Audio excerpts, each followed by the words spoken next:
Florida couple was recently arrested after kidnapping and unaliving a 16-year-old, in which the 16-year-old was lured to their home via a dating app. So let's dive into today's story. We try to figure out why would this couple go ahead and unalive a 16-year-old. I would like to go ahead and say viewer discretion is advised, as well as if this video is not for you, I would say go ahead and go to another one. It also means don't touch your parents or we could shatter into countless theoretical shards. Wait a minute, and what? Away we go!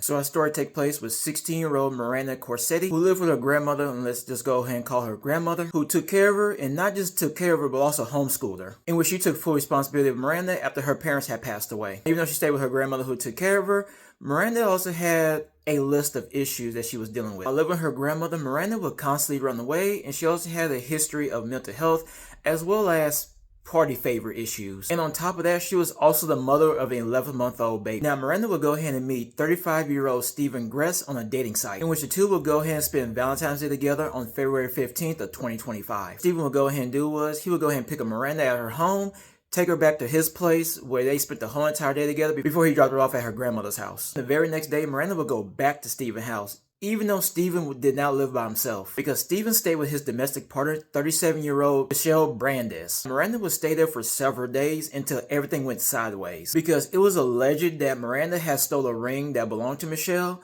and so then when they confronted her, she denied it, in which they would go ahead and tie her down and then torture her for days. Now, during her torture, they would constantly beat her on a daily basis, until they got to a point where they stuffed a billiard ball into her mouth. And if you don't know what that is, it's pretty much a pool ball. Put a plastic bag over her head where she suffocated. Once she was unalive, Stephen would go ahead and take her body, place it into the car, and then drive over to Michelle's mom's house. And while there, he would go ahead and dismember the body, in which he would then drive her body over to the next county and place to a dumpster. Some of you may be wondering why they do this to a 16-year-old who supposedly stole a ring from them. I said this in many videos before, and what they did was called resource protection. Now, what resource protection entails is that if a person feels like some of theirs being taken, such as money, clothes, jewelry, food, or even partners themselves are about to be taken, they will go ahead and unalive that person as a way of protecting what's theirs. Over a week later, on February 24th of 2025, grandmother would go ahead and report Miranda missing. The reason why grandmother took so long to report her missing was because Miranda had ran away so many times.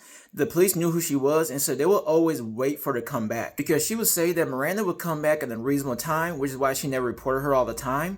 But this time she went ahead and reported because she never came back. And once reports made that Miranda was missing, police would go ahead and launch their investigation. And now during their investigation, that's when they come to find out that Miranda was on a dating site and been in contact with Stephen. Police would go ahead and try to question Stephen, which they end up finding out through their investigation that Stephen was already in jail. Stephen was in jail for aggravated assault for allegedly pointing a harpoon at Michelle. He was also charged with a possession charge as well. Police received an anonymous tip to go check out Michelle's mother's house.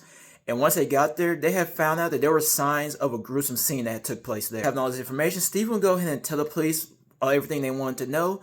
And so police would go ahead and find the dumpster he supposedly dumped the body in, but by the time they got there, the body was gone. It was reason to believe that the body may be laying somewhere in the landfill. So on top of the aggravated assault charge, they would go ahead and slap him with a first-degree murder charge, in which he's being held without bond. As well, he was given a court-appointed attorney, in which the attorney would go ahead and give him a plea of not guilty. Soon after the news had broke about what Stephen had did, Michelle would go ahead and turn herself in which she is currently being held without bond, but it is unclear if she has a lawyer. So as of right now, the investigation is still underway, and police are looking to every little piece of evidence they can find. Now, if I was to throw my theory out there, I would go ahead and say that I think the reason why Michelle had turned herself in was because she felt that once the news had broke, Stephen was going to turn on her, and that he was going to put the blame all on her. Because if he would say that Michelle had did this, he could just be looking at an accessory after the fact, as well as the unlawful disposal of a body, in which he could be looking at less time than a possible first-degree murder charge. What do you think? Do you feel that parents need to be more aware about what the kids are doing online? Just want to remind all the parents out there,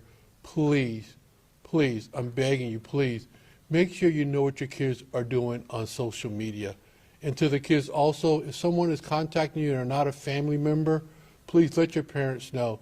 So again, we're talking about a 16-year-old that was contacted by a 35-year-old. Go ahead and leave your comments down below. If you like more cases like this or forensic analysis, go ahead and stay tuned for more videos to come. If you're new, go ahead and check out my other videos that you may like as well. And with that, have a great day.